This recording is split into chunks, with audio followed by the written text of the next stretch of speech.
The lays is good. 825. Hey guys, Zach here with Precision Arms Academy. Steve is just downrange right now. He is repainting our target and raking it out and putting a gong camera down there. So today we weren't even going to film anything. We just came out to test some dope, get some dope, see how the gun performed, do an ammo comparison, just totally off books, like our own thing, so that when we did the 1,000-meter test in the coming week, we wouldn't have to spend any time doing all the stuff today, like we're just laying the groundwork. But anyway, so as we started stretching it out, we were super impressed with the performance of some of the ammunition we had. As we went further and further out, it was still holding extremely good groups. Like I think at 425 meters, we had 4 or 5 rounds, group like, maybe a 3-4 inch group. So we just kept pushing it back and getting, like, we'll just keep pushing it back until we stop getting hits. So right now we are at 825 meters, or about 903 yards, if I'm not mistaken. And we're just setting up a gong camera now because we think we just got a hit, but obviously we can't prove that without the gong camera down there. So that's being set up as we speak, and we're gonna attempt it again.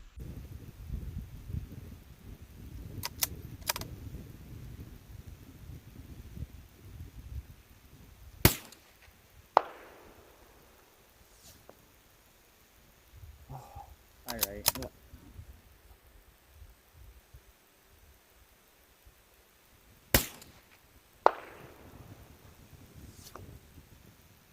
Oh, Left.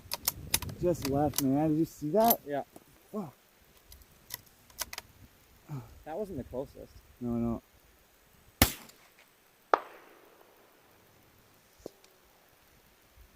Low by like 4 fucking targets. Yeah, I'm not paying attention to that. Elevation was good though? Or weightage? Yeah.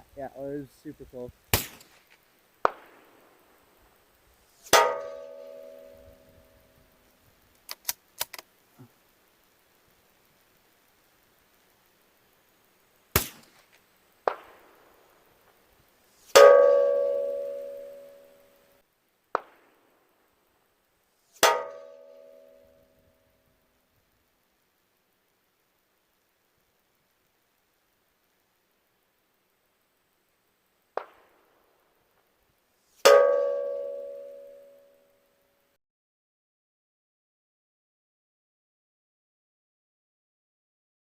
Steve and Zach here from Precision Arms Academy. We just wanted to kind of go over yesterday's 902-yard engagement, which is 825 meters. And we're just kind of going to go over basically our thinking process behind it all, and how we achieved back-to-back hits out to 825 meters or 902 yards. All right, cool. So the first thing we wanted to talk about was our ammo selection. So going into it, we had initially decided on Lapua Center X, as like anywhere you see on the internet, especially on like forums and stuff, you'll see that everybody is saying that high velocity rounds do not maintain stabilization past the transonic zone, so then they are unviable as a long range option for 22 LR. So we had believed that for a long time, until we heard actually that Mark and Sam, some YouTubers that we watch a lot, you can check them out on YouTube, they actually recommended that they tried some high velocity ammo. So we did too, and we were actually very surprised with the results. Yeah, we went with Federal Match HV, or HV Match by Federal. Really well priced, not overly expensive ammunition. Yeah, I think we got this stuff for 80 bucks. For 80 bucks for a brick of 500. We didn't know what to really expect. So we got out there, we zeroed 50 meter zero. It's kind of opened up, and not a tight zero. Yeah, compared to like the Lapua Center X match. Yeah, the Lapua Center X was like almost all 5 rounds in the zeroing groups were just keyholes. It was so consistent. Yeah. And even flyers were well within sub MOA. But then when we went to the Federal HV Gold Medal, it was like maybe like 1 MOA was like average to good group. Usually they were a touch over, like 1 1/4 MOA. And we thought that was like not going to be promising, but as we later found out, it was totally the opposite. Yeah, once we started actually starting to step back, We were gauged at I think the big nose was at 425 meters. Yeah, that's where we really noticed the departure between the HV and the sub. Yeah, compared to the subsonic to the HV, we were getting hit percentage was way higher at the HV, and we actually grouped it at 425 meters, like 1 away. Probably about 3 inches to 4 inch grouping at 425 meters. We were actually kind of blown away by that. Yeah, to be it was honest. actually, yeah, we couldn't believe it was just going in that well. And like when we had gotten our data from the Kestrel to see what our drop was going to be at the 425 yards, we got it and we didn't believe what we saw. We're like, there's no way it's only this many mils up. So we chucked 2-3 extra mils on top, and we actually went over the target, and we're like, holy shit, if we had just trusted the Kessler, we had a first round. So we had a second round hit, and then every other round after that, the next 6 that we tested at that range, we're just grouped. Like within, like I said earlier in the video, like maybe 4 to 5 inches, we had all those rounds just grouping like that. It was unreal. Better than the Lapua shit we had. Yeah, and then we kept stepping back. I think the next range we went 545, if not mistaken, 545 meters. Yeah. Got some impacts there, and still feeling really good. The Federal was holding really well. It's kind of we're kind of started leaning more towards the Federal HV at that point. Yeah. We started out that day like thinking the subsonic Lapua stuff was going to be our winning ticket, but it actually turned into the Federal HV. We always shot that first, and the mil drop was huge difference, like 10 mils at some ranges, 20 mils almost difference in drop, and it's getting out there so much quicker. Our wing corrections were entire mils less with the Federal HV. 100%. So yeah, so we got some impacts there, and then the next ridge feature that we could use to gather some data walking back to prepare for our 100,000 meter shot, which actually we're going to be doing probably 1,005 meters, which is 1,100 yards, just to give it that nice even yardage. But the next ridge that we could grab data off of was 825 meters back. So we're looking at 902 yards, 0.2 or something like that to be exact, but 902 yards we'll call it. So that was our next feature that we could use to actually see the target we were shooting at downrange. And we started taking shots on it, and I'd say less than a box through, somewhere around 30-40 rounds. Yeah. We started getting one of the impacts. We were pretty certain we saw the gong shimmer, and Zach called impact on it.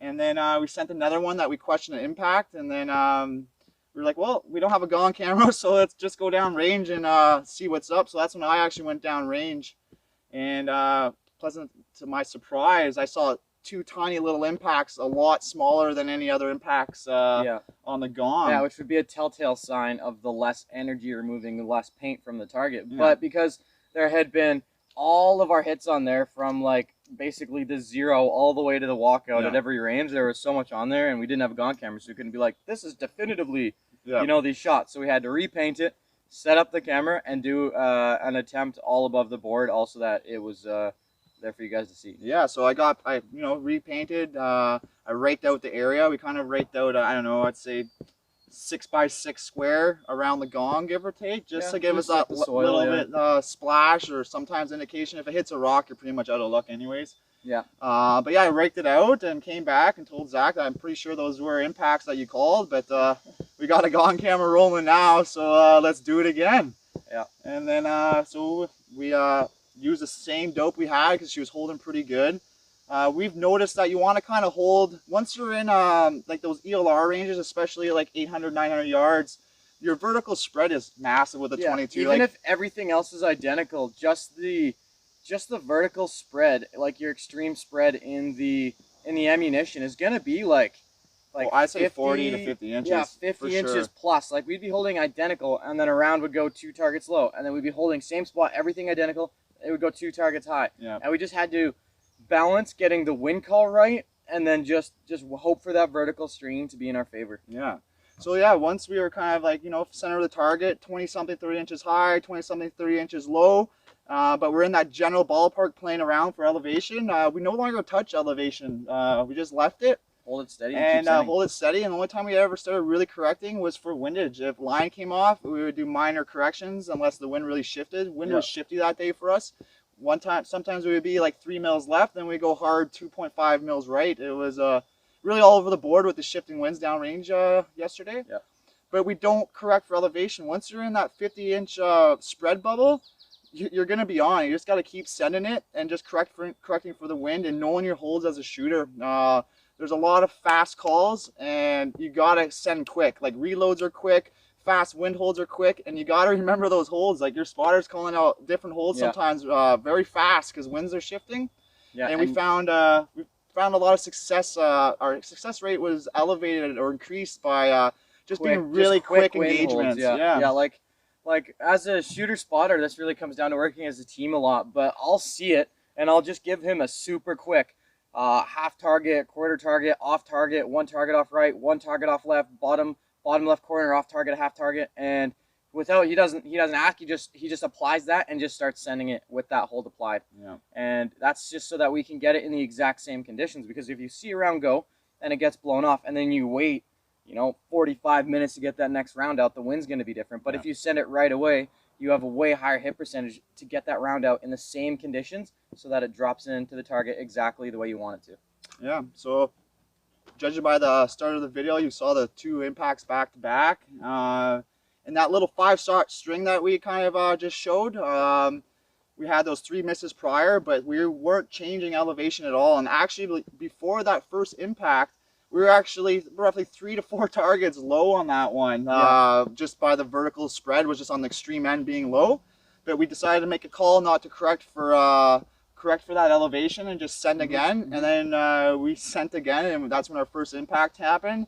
And then we had no change to for the dope again. We sent again, and then the second impact hit 10 seconds later. So we had back-to-back impacts at 902 yards, which we found that out. We were pleasantly surprised, pretty blown away by being able to achieve that on 13 by 18 inch gong, which is about 1.5 MOA width by 2 MOA length. So way below the 4 MOA target sizes you see in ELR competitions. So really happy with how the outcome came, and setting us up for that 1,000-meter shot coming in hopefully this week. Hopefully just in the next few days. We're able to send that one. So pretty much feel pretty good and pretty dialed in, and that's why we went out yesterday to try to get everything lined up and lay the groundwork for the 1,000-meter shot for sure. Yeah.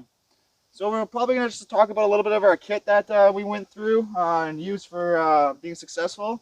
So let's start off with the MRAP base here. Steve, why don't you tell us a little bit about that? By Heritage Arms, this is called the Cold Shot.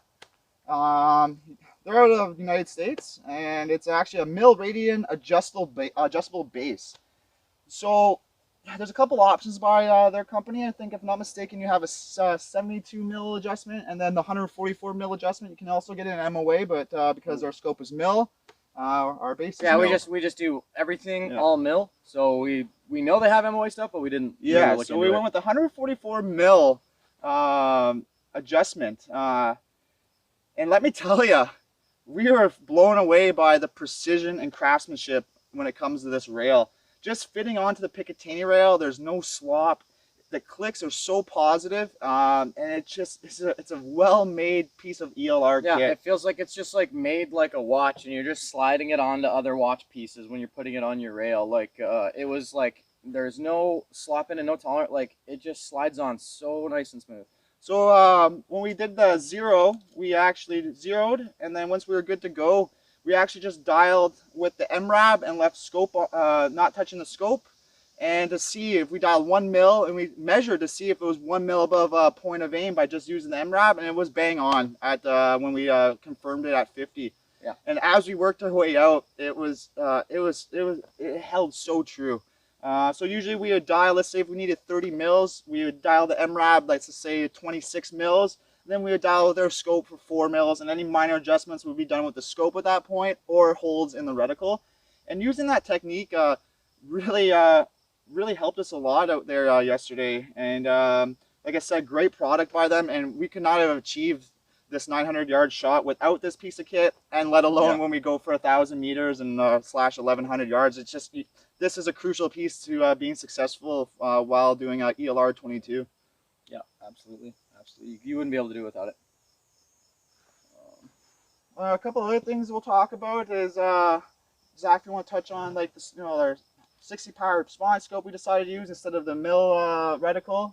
Yeah, so we have what we usually use is this Bushnell Tactical Series spotting scope. I just have it in the Tri Tactical spotting scope cover, but it didn't. It only goes to 45 power, so we decided it did not have enough magnification, so we switched off to this Swarovski. I don't know how you say this, but Habiked ST80. So this is a 60 power spotting scope, and it was awesome. Like I was able to clearly spot, even if there was only sometimes like a bush or a leaf pushed out of the way at the 902 yards. I was able to pick that up, and get us closer to the target with corrections and quickly too.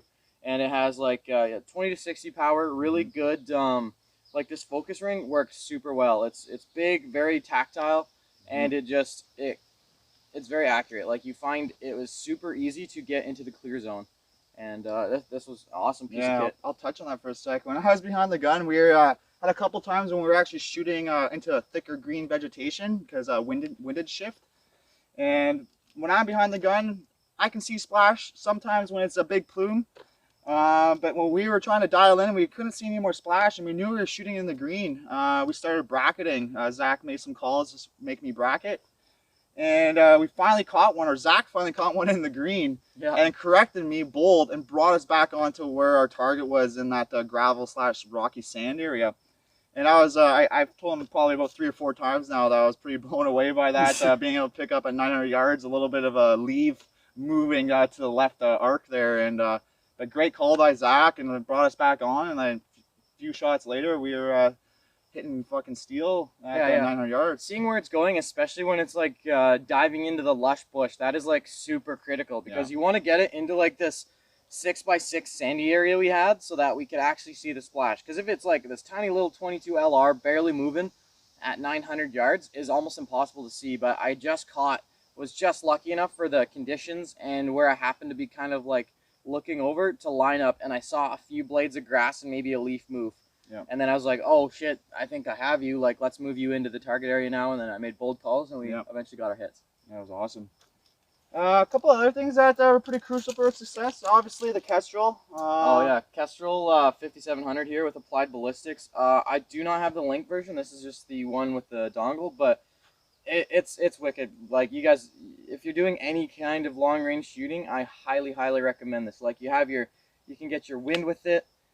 Temperature, all your environmentals, and this thing was with the 22 LR. It's usually pretty hard to be close, but this would give us like first hit dope out to 600 meters with the 22 LR. It was unreal. We were blown away by yesterday. We did a Callum V with it at 205 meters, I think our Callum V something range, like that. Yeah, 250. And then maybe. as soon as we did the Callum V, updated in the Kestrel, no Cal DSF points used, just a strictly Callum V with really good center hits.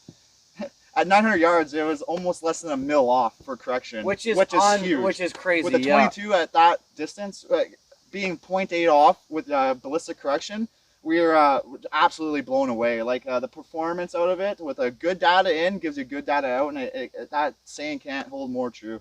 Yeah, we were super impressed with how accurate that was. Because usually with 22 LR, with all the other subsonic rounds we usually shoot, you just like after 300 meters even, you just start chucking on mils. Like, just chuck on 5 mils, because that's probably where you actually are.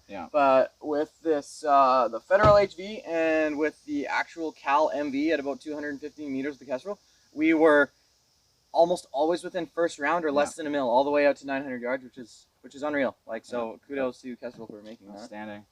But really though, guys, like, the last little point I really kind of want to touch on is kind of, if everyone's ever interested, same setup or anything, and wants some data, because I'll share the data. You still got to get the kit and get out there, right? But we're only using a Savage Mark II, guys. First off, it's about a $250 rifle, Canadian. Yeah, so Americans could probably get it for 150. That's all it is. Yeah. Like the action and barrel is a Savage Mark II factory. Yeah, factory. Nothing like. Steve has done some stuff to the trigger a tiny bit, but there's nothing that you can't just Google on YouTube or whatever and just do on your own. And then we have it sitting in the Oryx chassis, which was huge for them. They actually sent us out a couple of chassis after inquiring with some of our content. Yeah, and they had to try out and just like let people know how they were. And honestly, the ergonomics and stuff on them is really good. Yeah, like a really good bang for your buck to be able to get into something like this, like $500 to $600, Yeah. and then you're rocking, and your gun's no longer in that hunting style, sporter style stock. But yeah, for like whole setup, you're not looking at a custom build here, guys. Like I said, Savage Mark II factory, barreled action. The Oryx chassis is probably what makes the gun look nice, to be brutally honest. And the scope is 2 times the price of everything else. The scope we're sitting at about 2,000 Canadian. So it kind of puts it in retrospect of like, you don't necessarily need that custom build. Yeah. Would we like the custom build? 100%. I'd absolutely love a custom build 22 LR to reach it out to those ELR ranges and really, really stretch it out. But we're really, really stretching it out right now with this. So eventually we'll have that beautiful custom build, but you know, we're using what we have, and it's performing for us. So hats off to Savage, hats off to Oryx, and the Bushnell scope performed awesome as well out there. For dope though, like I said earlier, for the HV, federal HV ammo, we're sitting at about 1,200 feet per second. BC we used, if I'm not mistaken, we went with .121, Zach? Yeah, I'm pretty sure it's .121, but I'll just check that while you're... Pretty sure .121. Advertises .128, but you know, sometimes with advertising or it can be a little off. So. Yeah, so we actually ended up going, so that, yeah, this was the crazy thing. So BCs are usually inflated on almost any company you ever look at. Their BCs will be inflated, but accuracy first. They'll do Doppler radar tests on these, and then actually publish the actual numbers. So we just took, so it was .128 advertised, so we just did .120. 1.20, and that was actually too low. So we brought it back up to the .128 as advertised to actually get into what we were seeing real time with where the rounds were going. So it was a pretty accurate BC, true at 1.28 then? Well, yeah, .128 was actually... So I was under the impression we were shooting at .121, but spotter and dope man over there. Yeah, I'm just sitting behind the spotter and just go bucking with this thing while he's shooting. So the master right beside me to get us on that far. And that was within a mil at 900, which is like even good for centerfire. If like untested within a mil at 825 meters or 900 yards, like that's like seen as like right at the max effective for 308, like a pretty capable centerfire cartridge. And we were only like a mil off with a 22 LR. Yeah, it was still blown away. As we talk about it, I am blown away, and we've talked about this since being successful yesterday, and we've probably I haven't stopped talking about it since, really. Yeah. Even to the wife and at home, I don't stop talking about it. And I'm literally talking to you guys right now. I'm still blown away about like how everything came together like flawlessly, right?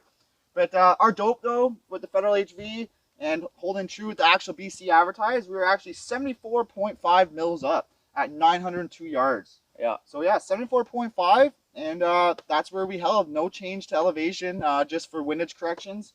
And then that's where we got back-to-back impacts. To give it to you for perspective, once we went to subsonic, we were actually at 87 to shoot at that distance. Yeah. So HV to subsonic was pretty much like 12 to 15 mils, 12 to 15 roughly. mils difference, which is it's pretty crazy, right? So hats off to Mark and Sam, like we said.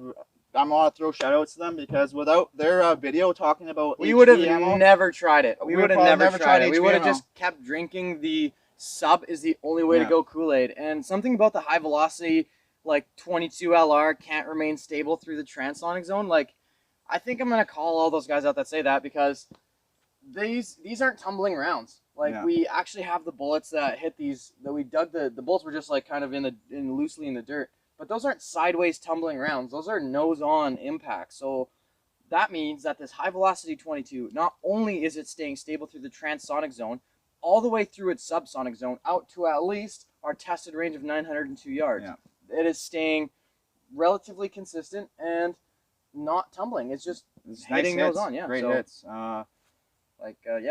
Do your own tests. There's a couple other HV ammos we would eventually want to test. CCI makes a velocitor round, and it actually gives you 1425 feet per second, I want to say. Over 1400 feet per second, I can confidently say, which is 200 feet per second faster than federal. So that's another ammo maybe in the future we're going to give a little testing with. But for our 1,000-meter shot, we're definitely going with federal because it's treated us great. It's giving us good dope. It's giving us consistency and available locally, like a third the cost of some of the other ammo we were trying. So. Yeah. So yeah, before we enter, I'm just gonna measure the gong and show you guys kind of what we're sitting at for MOA and target size. Off the top of my head, we were saying it's 13 by 18 inches, but I'm pretty sure that is correct from when I measured that maybe a year ago. So if we measure width, we're sitting at 13 inches. 13 on the money. Right on the money, and going by length, we're actually sitting just a little bit under 18 inches. 17 and 7/8. Yeah, 17 and 7/8. We'll call it 18 inches though. So what about the shot spread there? Oh yeah, shot spread. Yep. So we'll go like center to center as best as we can. Yeah, center. We'll go 3 1/4 inch. Yeah, 3 3/8. 3 3/8. Okay, yeah. So about a 3-inch spread. Yeah, it's only 2 impacts, but having back to back at that range and on such a small target, like I said, I don't think we can be any happier. The confidence. Yeah, that was challenging, but Yeah. it was really rewarding when we got those. The guys. confidence going into this 1,005 meter / 1,100 yard attempt is Are way a up, lot yeah. elevated. Like we're feeling pretty good going to attempt this. For the attempt, we'll be using a 24-inch by probably 24-inch piece of tin or really thin steel. Yeah. I think we'll keep it 2 foot by 2 yeah, foot. I think we'll do 2 foot by 2 foot, which is respectable. We're trying not to shoot a barn door, guys. We don't want to shoot a 4-foot screen. We don't want to shoot a 6 foot Some screen. guys shoot, yeah. We 6 want foot. something that's like a within a more 2 MOA realistic range. target size. Like Yeah. anyone can put out like shoot at a building, you know what I mean? But we're just gonna try to have a much smaller target to see if we can actually dial that in. Yeah, so at 1,100 yards, a 24 by 24 inch puts us off the top of my head probably 2.2 something MOA target size. Yeah, at that yeah, range, about 2 2.25, MOA, maybe yeah. somewhere around there. Yeah. So like I said, we're way below the 4 MOA kind of, not standard I want to call it, but 4 MOA target sizes you kind of might see at Yeah, you see a rimfire lot, competition, pretty long range common. shooting, right? Yeah. So yeah, we're really excited, guys, to get that footage out to you and that attempt in the next couple of days, and really hope you enjoyed that back-to-back impact at 902 yards, and we can't wait to get more footage for you guys. So hit that like, follow us, and like, follow. We're on Facebook, Instagram, and we're just starting to kick off our YouTube. This will probably be one of our first actual YouTube videos we put out. So yeah, thanks guys for watching. Yeah, See you thanks next for watching. time.